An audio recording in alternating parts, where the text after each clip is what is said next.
Bonjour Isabelle. Bonjour Barbara. Écoute Isabelle, si on faisait un sujet Françoise Dolto aujourd'hui. Ok? Alors, selon les dires de Françoise Dolto, il faut parler à un enfant, même bébé, lui raconter des choses. Qu'en penses-tu en tant que psy? Je pense que, évidemment, Françoise Dolto a absolument raison et c'est étonnant comment, en nommant les choses à un enfant, même tout petit, même 6 mois, encore plus à 2 ans évidemment, les problèmes disparaissent. Donne-moi des exemples.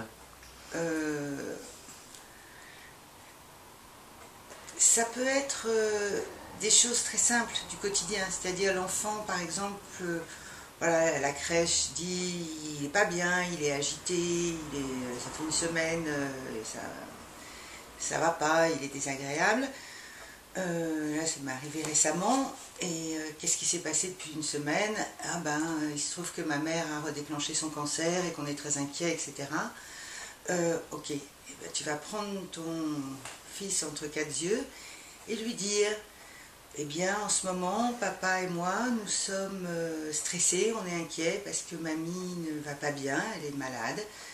Voilà, donc tu as dû sentir la tension entre nous, tu sens qu'il y a quelque chose d'inhabituel.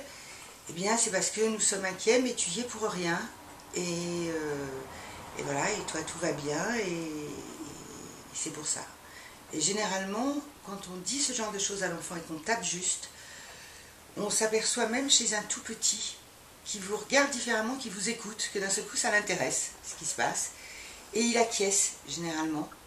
Et si on a tapé juste, le symptôme ou le comportement inhabituel disparaît absolument instantanément. Tu aurais un autre exemple à me donner?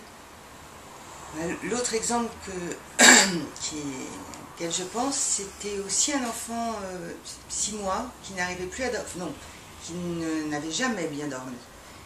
Et la mère était inquiète et en discutant avec la mère, j'ai perçu qu'il y avait probablement un lien avec le fait que cette femme avait perdu sa propre mère très jeune et qu'elle était inquiète, qu'elle était dans « est-ce que moi je vais rester en vie assez longtemps pour amener cet enfant à l'âge adulte ?»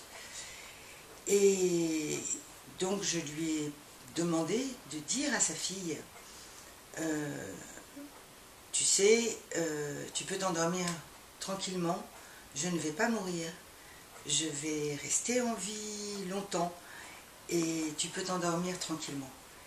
Ce qui a apaisé l'enfant, il lui a permis de s'endormir calmement et en plus ça a fait du bien à la mère de poser ça comme un engagement vis-à-vis de sa fille. Donc, Françoise Dolto avait raison. Bien sûr. Merci Isabelle.